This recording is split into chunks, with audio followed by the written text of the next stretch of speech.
Assalamualaikum warahmatullahi wabarakatuh. Anak-anak sekalian, peserta MPLS yang saya banggakan,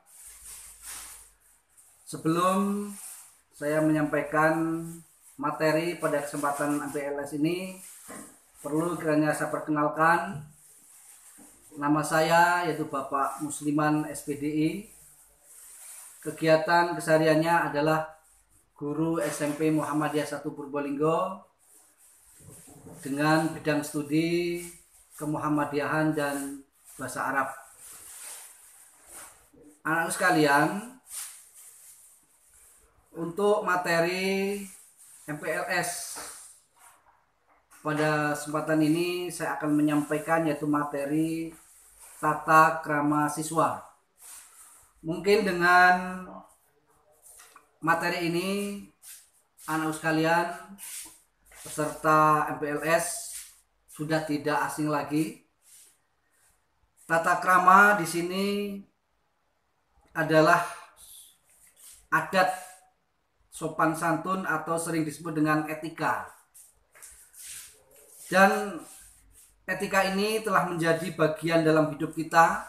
Contohnya ketika kita masih kanak-kanak dulu, telah diajarkan suatu etika pada orang lain ketika yaitu kita diberikan sesuatu barang kepada seseorang, maka orang tua kita mengajarkan kepada kita yang pertama, kita diperintah menerima dengan menggunakan tangan kanan, dan juga tidak lupa dengan mengucapkan terima kasih. Ini ada suatu contoh bentuk daripada tata krama.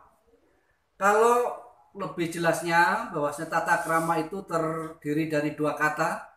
Yang pertama yaitu tata, yang kedua adalah krama. Tata ini bisa diartikan adat, aturan atau norma, dan juga peraturan.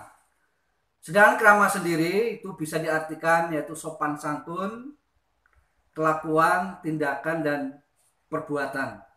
Maka dari dua kata ini, tata krama bisa kita artikan yaitu adat sopan santun, kebiasaan sopan santun. Nah, di dalam SMP Muhammadiyah ini ada beberapa tata krama. Nah, sekarang apa tujuannya diadakan tata krama ini? Tujuannya adalah agar siswa itu dapat bersikap dan berperilaku sesuai dengan norma yang berlaku di SMP Muhammadiyah 1 Purbolinggo, agar siswa itu dapat memiliki sikap yang menumbuhkan kedisiplinan dan juga bisa menumbuhkan atau dengan tumbuhnya keharmonisan dalam lingkungan sekolah. Nah, untuk menumbuhkan keharmonisan ini maka di SMP Muhammadiyah 1 Purbolinggo ada beberapa tata krama. Yang pertama yaitu tata krama ketika memasuki wilayah SMP Muhammadiyah. Ketika berada di depan gerbang, maka turun dari kendaraan, kemudian kita jalan kaki, kemudian kita salam, kemudian kita berjabat tangan kepada guru. Inilah merupakan contoh daripada tata krama ketika kita masuk di wilayah sekolah. Kemudian tata krama yang kedua yaitu tata krama kaitan dengan pakaian. Nah, tata krama dalam berpakaian ini tentunya ini harus sesuai dengan seragam yang telah ditentukan oleh sekolah. Contoh, kalau Senin dan Selasa itu menggunakan biru putih, kemudian ketika Rabu dan Kamis itu menggunakan batik, kemudian Jumat dan Sabtu menggunakan pakaian Hizbul Waton atau HW. Ini kemudian pakaian ini harus dimasukkan. Inilah tata krama yang terkait dengan masalah pakaian atau berpakaian. Kemudian tata krama yang ketiga yang ada di SMP Muhammadiyah 1 Purbolinggo ini adalah tata krama dalam pergaulan. Tata krama dalam pergaulan. Baik itu pergaulan terhadap teman-teman maupun pergaulan kepada bapak dan ibu guru.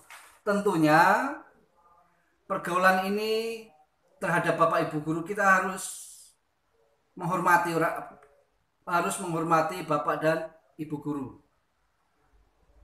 Kemudian terkait dengan tata krama terhadap teman-teman sesama, yaitu kita menghormati terhadap kakak-kakak kelas dan juga menyayangi terhadap adik kelas. Anak-anak sekalian peserta MPLS yang saya banggakan.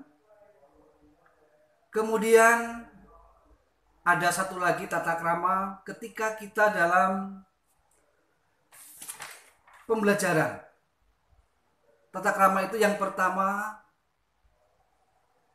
anak-anak sudah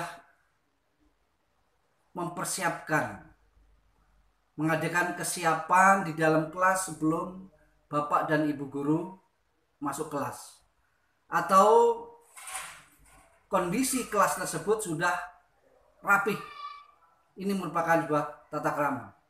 Kemudian tata krama yang lain di dalam kelas mendengarkan dengan seksama materi-materi yang disampaikan oleh bapak dan ibu guru.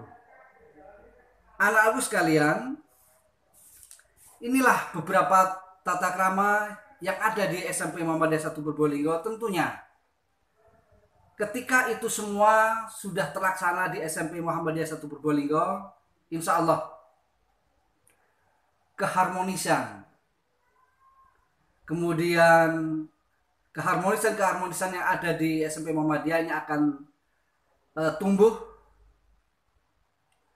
Insya Allah dengan keharmonisan inilah, keharmonisan warga SMP Muhammadiyah inilah, maka pendidikan yang ada di SMP Muhammadiyah akan berjalan lancar, kemudian bisa berhasil dengan sesuai apa yang kita harapkan, insya Allah.